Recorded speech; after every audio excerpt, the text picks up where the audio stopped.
नमस्कार।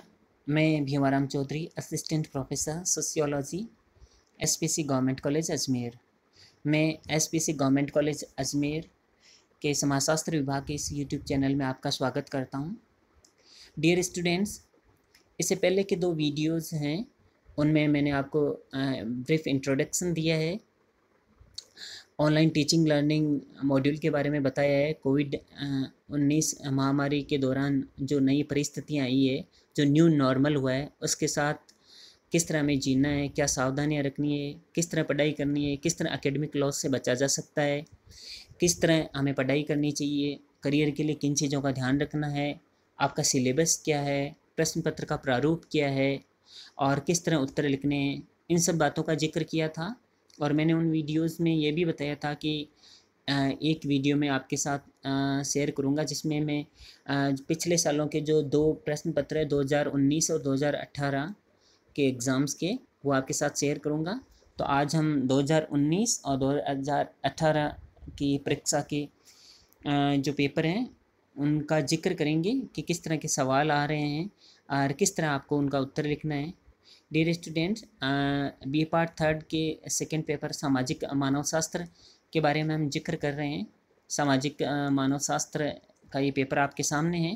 पेपर के प्रारूप में मैंने आपको बताया ही था कि आपका जो पेपर है यूजी के 3 सालों के लिए एक ही प्रारूप तय किया हुआ है।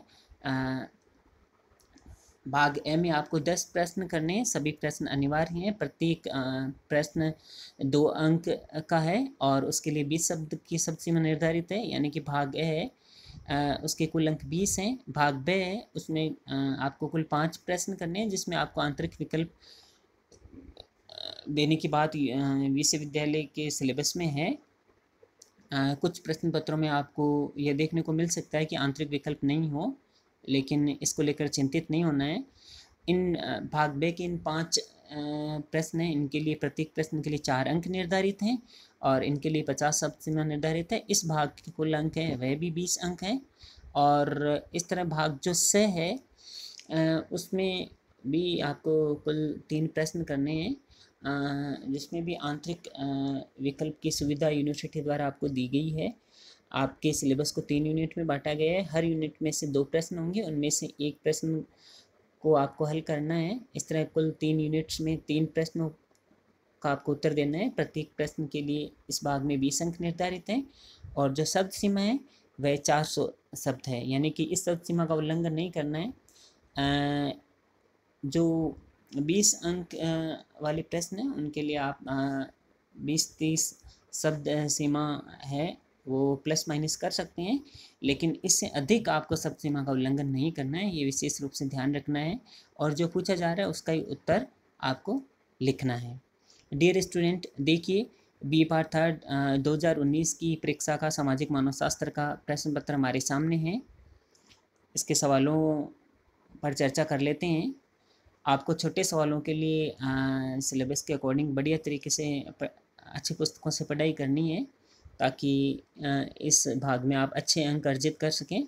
अगर आपने सही उत्तर लिखा है तो आपको पूरे में से पूरे अंक मिलते हैं, और अगर आपने गलत अंक उत्तर लिखा है तो उस स्थिति में आपको अंक मिलने की कोई संभावना नहीं है। देखिए बी पार्ट थर्ड कि 2019 की परीक्षा का सामाजिक मानव शास्त्र का ये पेपर है, जिसमें पहला प्रश्न है, who defined an anthropology is the science of group of man and their behaviour and production. मानव शास्त्र मनुष्यों के समूहों तथा उनके व्यवहार और उत्पादन का विज्ञान है। ये परिभाषा किसने दी है? यहाँ आपको समाज वैज्ञानिक समाजिक मानव शास्त्र का नाम लिखना है कि ये परिभाषा XYZ समाजशास्त्री ने या सामाजिक मानव शास्त्री ने दी है।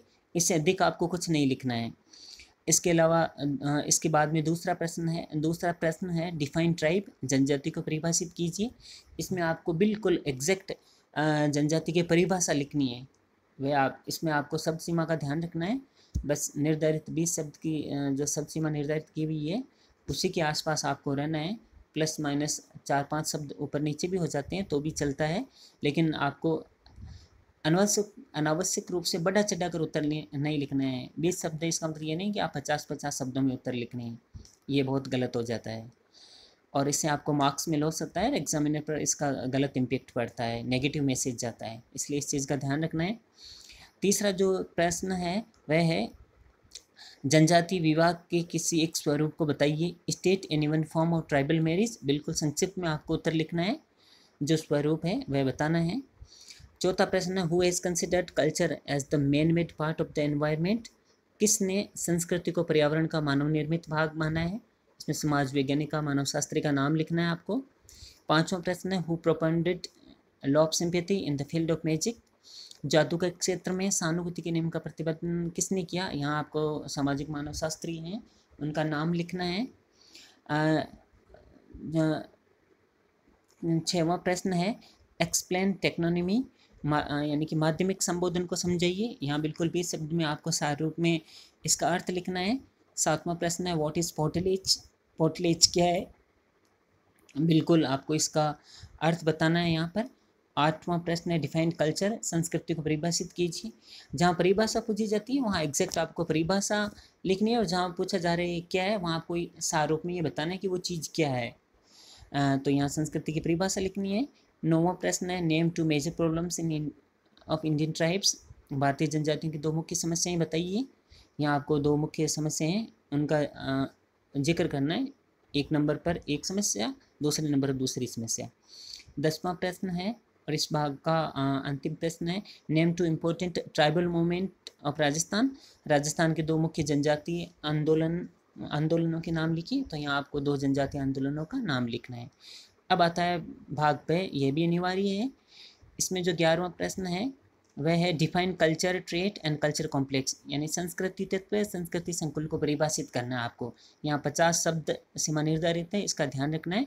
और बिल्कुल जो आपकी पुस्तकों में परिभाषा दी हुई है उस परिभाषा को आप पढ़कर अपने शब्दों में भी लिख सकते हैं, और किताब में सारूप में परिभाषा दी हुई है वह भी लिख सकते हैं, लेकिन लिखनी आपको परिभाषा है।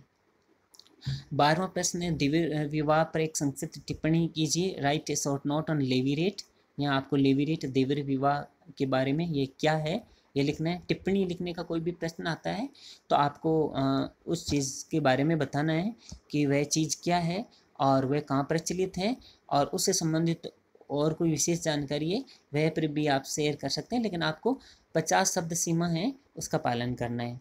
13वां प्रश्न है write a brief note on categories of kinship, नातेदारी की श्रेणियों पर एक संक्षिप्त टिप्पणी लिखिए। इसमें भी आपको 12वें प्रश्न की तरह ही नातेदारी की जो श्रेणियाँ हैं उनका संक्षिप्त विवरण देना है, और 50 शब्द की शब्द सीमा के अंदर रहते हुए आपको उत्तर लिखना है।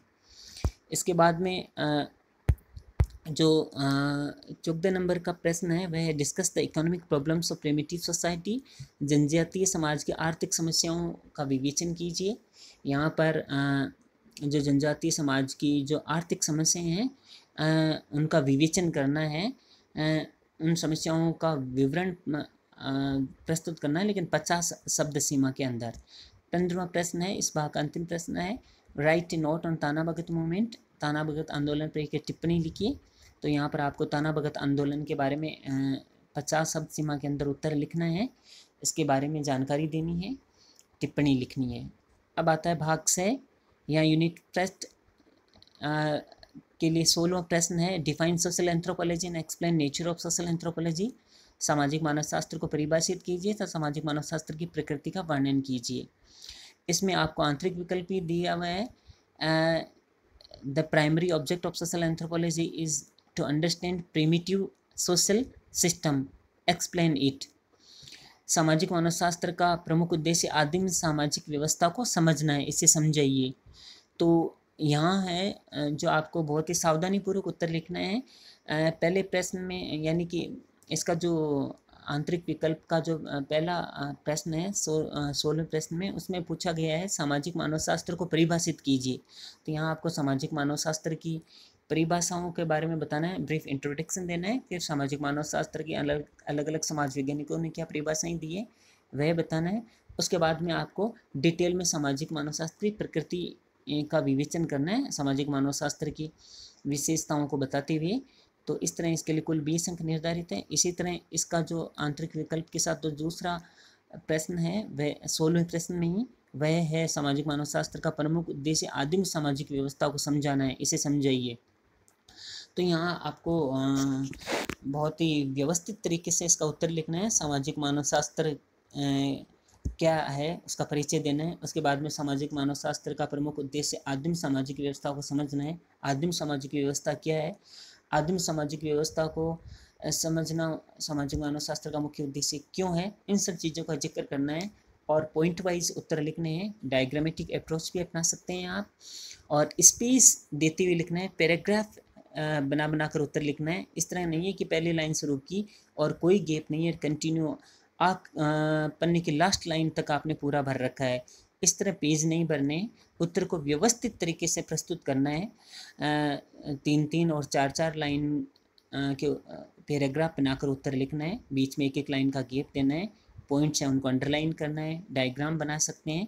इस तरह व्यवस्थित तरीके से सुनियोजित और प्रभावशाली तरीके से अपने उत्तर को प्रस्तुत करना है। 17वां प्रश्न है यूनिट सेकंड से। यूनिट सेकंड से भी 2 प्रश्न हैं, उनमें से आपको कोई एक करना है। इसमें आंतरिक विकल्प दिया हुआ है।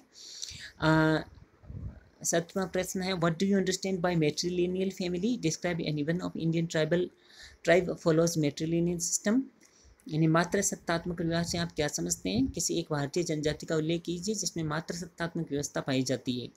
इसमें आपको ये बताना है कि मात्र सत्तात्मक परिवार क्या होता है, उसका इंट्रोडक्शन देना है। फिर किसी एक भारतीय जनजाति का उल्लेख करना है जिसमें मात्र सत्तात्मक व्यवस्था पाई जाती है, उसकी विशेषताएं, मात्र सत्तात्मक व्यवस्था का स्वरूप, उससे संबंधित समस्याएं, इन सब चीज़ों का विवरण प्रस्तुत करना है। और बिल्कुल व्यवस्थित तरीके से पॉइंट वाइज डायग्राम बनाकर आपको उत्तर लिखना है। इसके अंदर आंतरिक विकल्प के लिए दूसरा विकल्प दिया हुआ है discuss the role and importance of kinship in tribal societies of India. Bharat के जनजातीय समाजों में नातेदारी की भूमिका एवं महत्व की विवेचना कीजिए। यहाँ पर आपको जनजातीय समाज में नातेदारी की भूमिका और महत्व का विवरण प्रस्तुत करना है कि नातेदारी का जनजातीय समाज में क्या रोल है और फिर क्या इम्पोर्टेंस है। इसी तरह अब जो तीसरी यूनिट है उसमें जो 18वां प्रश्न है उसमें भी 2 विकल्प आपके पास हैं और उनमें से एक करना है। 18वां जो प्रश्न है उसका जो पहला विकल्प है उसमें है what are the main problems of tribes in independent India, suggest your reviews about solutions of them. स्वतंत्र भारत में जनजातियों की प्रमुख समस्याएं क्या है, उनके समाधान के संबंध में अपने सुझाव दीजिए। इस प्रश्न का उत्तर लिखने से पहले आपको भारत में जनजातीय जो जनसंख्या है, भारत में जो जनजाति हैं उनके बारे में संक्षिप्त इंट्रोडक्शन देना है और उसके बाद में जनजातियों की मुख्य समस्याएं हैं उनको क्रमवार प्रस्तुत करना है। इसमें डायग्राम भी यूज ले सकते हैं। उसके बाद उनके समाधान के संबंध में अपने सुझाव देने हैं। यानी 3 टुकड़ों में इसका उत्तर लिखना है। और इसके साथ जो दूसरा विकल्प दिया गया है वह है राजस्थान की भील जनजाति पर एक लेख लिखिए, right an essay on Bhils of Rajasthan. जब भी इस तरह के प्रश्न आते हैं कि एक लेख लिखिए, ऐसे लिखिए, तो बिल्कुल आपको ऐसे की तरह ही उत्तर लिखना है। यानी कि ऐसे की तरह उत्तर लिखने का मतलब होता है कि ऐसे का एक स्वरूप होता है, निबंध का एक स्वरूप होता है, प्रस्तावना, अंतर्वस्तु और उपसंहार या निष्कर्ष। तो आपको प्रस्तावना के अंदर भील जनजाति के बारे में सामान्य जानकारी देनी है। फिर भील जनजाति की सामाजिक, आर्थिक, राजनीतिक, धार्मिक जो व्यवस्था है उसके बारे में आपको संपूर्ण जानकारी देनी है और उनकी समस्याओं का जिक्र करना है। उसके लिए सरकार ने क्या क्या योजनाएं बनाई उनका जिक्र करना है। फिर लास्ट में निष्कर्ष या उपसंहार लिखना है। बिल्कुल जो प्रश्न इस तरह के होते हैं उनमें बिल्कुल निबंध की तरह ही आपको उत्तर लिखना है। इसके लिए भी इन तीनों भाग से के तीनों प्रश्नों के लिए 20 अंक निर्धारित हैं और इसमें जो शब्द सीमा है वह 400 शब्द है, उसका आपको ध्यान रखना है और बहुत सावधानीपूर्वक व्यवस्थित तरीके से बहुत सारगर्भित आपको उत्तर लिखने हैं। और अगर ये करने में आप सफल होते हैं तो निश्चित रूप से आपको दूसरे स्टूडेंट्स की अपेक्षा परीक्षा में अच्छे अंक मिलते हैं। एग्जामिनर पर इसका अच्छा में प्रभाव पड़ता है और आपका जो प्रेजेंटेशन है वह आपके परफॉर्मेंस में बहुत इम्पोर्टेंट रोल अदा करता है। ये बात हमेशा ध्यान रखनी है। Thank you.